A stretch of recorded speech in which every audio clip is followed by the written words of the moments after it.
वंदे मातरम मेरे प्यारे विद्यार्थियों। Welcome to our YouTube channel. मैं हूं डॉक्टर धर्मेंद्र कोरी। तो हम शुरू करते हैं। आज की इस वीडियो में मैं आपको फाउंडेशन कोर्स हिंदी भाषा का एक सैम्पल पेपर लेकर आया हूं जो आपके लिए बहुत ही महत्वपूर्ण हो सकता है। पहला क्वेश्चन है, गुप्त जी को राष्ट्र कवि की उपाधि किसने प्रदान की थी? रहे आपके विकल्प। तो गुप्त जी को राष्ट्र कवि की उपाधि हमारे राष्ट्रपिता महात्मा गांधी जी ने दी थी। अगला प्रश्न है, मातृभूमि किसकी सगुण मूर्ति है? मातृभूमि सगुण मूर्ति किसकी है? सर्वेश की। नेक्स्ट क्वेश्चन, इनमें से कौन सी रचना मैथिली शरण गुप्त जी की नहीं है? तो इनमें से नहीं है पूछा है। उर्मिला इनकी रचना नहीं है, बाकी कैकेयी, यशोधरा, साकेत ये सभी इनकी रचना है। और सबसे प्रसिद्ध रचना है साकेत, एक महाकाव्य है। शतरंज के खिलाड़ी कहानी का समय कौन सा है? तो ये लगभग अक्टूबर 1924 में लिखी गई थी। नेक्स्ट क्वेश्चन है, इसके संपर्क में आने के बाद मैथिली शरण गुप्त जी ने खड़ी बोली में रचना प्रारंभ की थी? तो ये इन्होंने महावीर प्रसाद द्विवेदी जी के संपर्क में आने के बाद खड़ी बोली हिंदी में रचना प्रारंभ कर दी थी।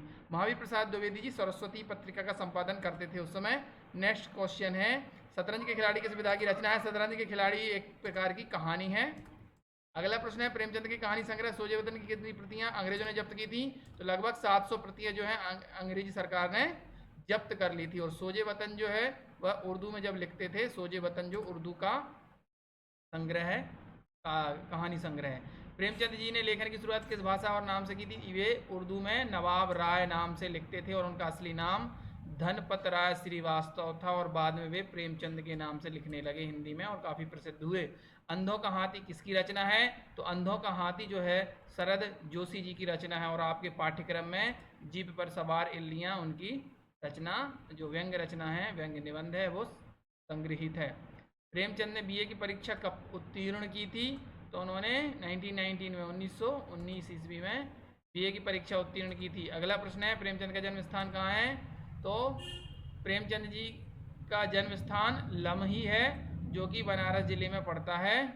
चिरगांव मैथिली शरण गुप्त का जन्म स्थान है। सिमरिया जो है रामधारी से दिनकर जी का गांव है। और कालड़ी में शंकराचार्य जी का जन्म हुआ था।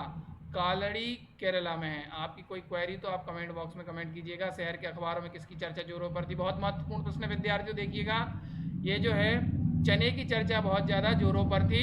ये जीप पर सवार इल्लियों में से लिया गया है। बहुत सारे क्वेरी ये भी आती है आप लोगों की कि सर कितने पासिंग मार्क्स हैं? तो देखिए 35% पासिंग मार्क्स होते हैं। अगर 50-50 मार्क्स का क्वेश्चन है तो 50 में से आपको 17 या 18 नंबर लाना अनिवार्य है। और अगर आपका 100 का पेपर एक साथ है तो दोनों मिलाकर 35 नंबर लाना अनिवार्य है। प्रश्न है, मुझे खेतों में अच्छा लगता है, यहाँ सचमुच जीवन है, शांति है, सुख है। ये महत्वपूर्ण प्रश्न है। ये किसने कहा था? यह बड़े अफसर ने कहा था जीप पर सवार इल्लियों में जब जब वो इल्ली उन्मूलन की प्रगति देखने जाते हैं। अगला प्रश्न है, प्राकृतिक विज्ञान के अनुसार इल्ली से तितली बनती है, यह किसने कहा था? तो यह कहा था लेखक की पुत्री ने। ये चौथी कक्षा की किताब पढ़ रही थी तब की बात है ये। नेक्स्ट क्वेश्चन है, इल्लियों को किसकी पुत्री कहा गया है? तो इल्लियों को इला की पुत्री कहा है। इला जो है पृथ्वी का पर्यायवाची है। अगला प्रश्न है, अमानक जातक किस परंपरा का ग्रंथ है? तो यह बौद्ध धर्म का ग्रंथ है। जितने भी जातक हैं वे बौद्ध धर्म से ही संबंधित हैं। रंग रामायण किस भाषा का काव्य है? तो जो रंग रामायण है वह तेलुगु भाषा का काव्य है। अगला प्रश्न है, रामोपाख्यान किस कृति का अंश है? ये रहे आपके विकल्प।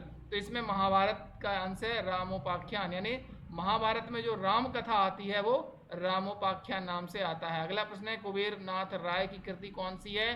दिए गए विकल्पों में से रामायण महातीर्थम जो है कुबेरनाथ राय की कृति है। अगला प्रश्न है, राम किस धातु से बना है? तो यह रम धातु से बना हुआ है। अगला प्रश्न है, लेखक के अनुसार जीप पर कितनी इल्लियां सवार थीं? 1, 2, 3 या अनेक? जीप पर 3 इल्लियां सवार थीं। कौन कौन थी उसमें? बड़ा अफसर, लेखक और छोटा अफसर। अगला प्रश्न, उत्साह निबंध के लेखक कौन है? तो उत्साह निबंध जो है आचार्य रामचंद्र शुक्ल जी का है। यह एक भावमूलक निबंध है।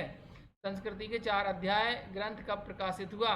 तो यह प्रकाशित हुआ था 1956 में। बुद्धि द्वारा पूर्ण रूप से निश्चित की हुई व्यापार परंपरा का नाम ही क्या है? उत्साह है। यह प्रश्न अभी नहीं पूछा है, अब आपके लिए बहुत महत्वपूर्ण है। BA, BCom, BSc, BBA, BCA सभी जो जितने भी आप फर्स्ट ईयर के स्टूडेंट हैं सबके लिए कंपलसरी है। मेरे पास ये भी क्वेरी आती सर बरकतुल्लाह विश्वविद्यालय का पेपर का हल कर दीजिए, जीवाजी ग्वालियर का हल कर दीजिए। तो मैं आपको बता दूं NEP नाम से एक प्लेलिस्ट है, उसमें जीवाजी ग्वालियर यूनिवर्सिटी, रानी दुर्गावती जबलपुर, देवी अहिल्या विश्वविद्यालय इंदौर, विक्रम यूनिवर्सिटी उज्जैन, सभी के पेपर प्रीवियस ईयर के पेपर डले हुए हैं, उनको आप देखिए। और मैंने हिंदी पर तो हर चैप्टर पर एक वीडियो बना रखी है। अब आप चूँकि आपका एग्ज़ाम नज़दीक होगा, अगर समय है तो उसे देख लीजिएगा। और आप लोग मेरी वीडियो शेयर कीजिए अपने दोस्तों के साथ। नेक्स्ट, शुक्ल जी का अनुदित ग्रंथ विश्व प्रपंच मूलतः किस भाषा में? तो अंग्रेजी भाषा में है। नेक्स्ट, भारतवर्ष के नक्शे को ध्यान से देखने पर क्या साफ दिखाई देता है कि भारत के भूभाग को 3 प्राकृतिक भागों में बांटा गया? रामधारी सिंह दिनकर जी का ऐसा मानना है। अगला प्रश्न है, भारतीय जनता की एकता के असली आधार कौन कौन से हैं? तो भारतीय दर्शन और साहित्य भारतीय जनता के असली आधार हैं। इनमें से कौन सी कृति दिनकर जी की नहीं है? तो इनमें से जो कृति है वो साकेत नहीं है। साकेत मैंने अभी बताया था, मैथिली शरणगुप्त की रचना है। बाकी हुंकार, रसवंती, रेणुका, प्रसवंती लिखा है, रसवंती है, एक टाइपिंग एरर हो गई तो आप उसको रसवंती करेक्ट कर लीजिएगा। धर्म, नैतिकता और विज्ञान किस सन की रचना है?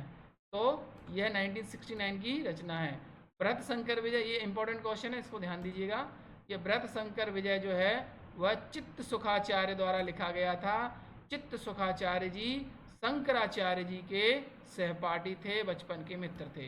नेक्स्ट, शंकराचार्य की माता का नाम क्या था? इनकी माता का नाम आर्यम्बा देवी और पिता का नाम शिवगुरु था। चांडाल को गुरु मानकर जिन श्लोकों को शंकराचार्य ने उनकी वंदना की वो मनीष पंचक के नाम से जाने जाते। पंचक यानी 5 श्लोक। अगला प्रश्न है, कलाकृति में कौन सी संधि है? तो कला धनकृति, कलाकृति में दीर्घ स्वर संधि है। यशोगान का सही संधि विच्छेद क्या होगा? तो ये इस विकल्प में जो आपको सी वाला दिख रहा है, यशः धनगान यशोगान।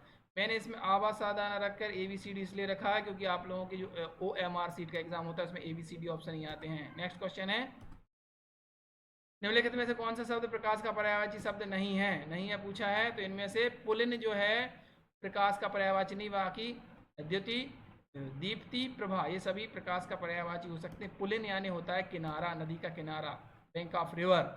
निम्नलिखित में से कौन सा शब्द सिंह का पर्यायवाची नहीं है? तो इसमें से भृंगराज नहीं है। मृगराज, वनराज, मृगारी, केहरी और सिंह ये सभी क्या हैं? शेर के पर्यायवाची हैं। अगला प्रश्न है, गुरु के समीप रहकर शिक्षा ग्रहण करने वाले को अंतेवासी कहा जाता है। कृतज्ञ का विलोम, ये शब्द ये जरूर आता है। कृतज्ञ का विलोम है कृतघ्न। कृतघ्न यानी जो एहसान ना मानता हो, कृतज्ञ एहसान के बदले एहसान मानने वाला, यानी कृतघ्न यानी होता है एहसान फरामोश। इनमें से सव्यसाची का अर्थ क्या है? जरूर आता है। जो लेफ्ट हैंड से भी बाण चला सकता हो उसे कहते हैं सव्यसाची। छिद्रान्वेषण का क्या अर्थ है? तो छिद्रान्वेषण का अर्थ है जो दूसरों के केवल अवगुण या बुराई देखता हो। प्रतीचि का सही विलोम यानी उल्टा क्या है? तो प्रतीचि का सही विलोम है प्राची। मूढ़ का सही विलोम क्या है? मूढ़ यानी होता है मूर्ख, तो इसका होता है विद्वान। हिंदी किस लिपि में लिखी जाती है? तो ये देवनागरी लिपि में लिखी जाती है। भारतीय संस्कृति में पहला पुरुषार्थ किसे माना गया है? पहला धर्म है, दूसरा अर्थ है, तीसरा काम है और अंतिम मोक्ष है। नेक्स्ट क्वेश्चन है, आर्थिक उदारीकरण का क्या उद्देश्य है? तो आर्थिक उदारीकरण का उद्देश्य है कि आर्थिक प्रतिबंधों को मुक्त करना, यानी स्वतंत्र बाजार व्यवस्था का निर्माण। बी वाला ऑप्शन जो है सही होगा। अनुसंधान की प्रक्रिया में अवधारणा हमेशा परिवर्तनशील होती है और जो अवधारणा होती है वो अमूर्त होती है, एब्स्ट्रैक्ट होती है। आर्थिक उदारीकरण की प्रक्रिया में शामिल नहीं है। क्या नहीं है? इसमें सरकारीकरण शामिल नहीं है, बाकी निजीकरण, वैश्वीकरण, उदारीकरण सभी सम्मिलित है। ग्लोबलाइजेशन, प्राइवेटाइजेशन और लिबरलाइजेशन। भाषा का मानकीकरण क्या होता है? भाषा का मानकीकरण का अर्थ होता है विकल्पों में से किसी एक का चयन। नेक्स्ट, हर्ष का सही विलोम क्या है? हर्ष यानी होता है प्रसन्नता, इसका उल्टा पूछा है तो होगा विषाद। अंतिम प्रश्न है, भारत में उदारीकरण का सकारात्मक प्रभाव किस क्षेत्र पर नहीं पड़ा? यह विकल्प बताने से पहले मैं आपको बता देता हूं, अगर आप चैनल पर नए हैं तो सब्सक्राइब कीजिएगा। आप लोग वीडियो देख लेते हैं, सब्सक्राइब नहीं करते हैं, सब्सक्राइब कर लीजिए और नोटिफिकेशन को भी ऑन कर दीजिए, इससे जब भी मेरी वीडियो आएगी आपको पता चल जाएगा। कई बार विद्यार्थी मुझे व्हाट्सअप भी करते हैं, मेरा नंबर दिया हुआ है, तो व्हाट्सअप मत कीजिए, बहुत सारे व्हाट्सअप का मैं उत्तर नहीं दे पाता हूँ और संभव ही नहीं इतने सारे मैसेजेस का इस पर आंसर देना। तो आपका जो भी सवाल हो, क्वेरी हो, वो कमेंट बॉक्स में डालिएगा, मैं कमेंट पढ़ के आपका उत्तर वहीं पर दे दूँगा। किस क्षेत्र पर सकारात्मक प्रभाव नहीं पड़ा? वह कृषि क्षेत्र पर नहीं पड़ा आपके उदारीकरण का प्रभाव। तो आप यहाँ पर आपका जो 50 प्रश्न हैं वो पूरे होते हैं। अगर आपको इसकी पीडीएफ चाहिए तो आप क्या करिएगा, इसकी पीडीएफ पाने के लिए आप मैक्स गेनर प्ले स्टोर से डाउनलोड कर लीजिए, उसमें प्रीवियस ईयर की पीडीएफ दी हुई है, वहाँ से डाउनलोड कीजिए। मिलते हैं नेक्स्ट वीडियो में। Thank you for watching.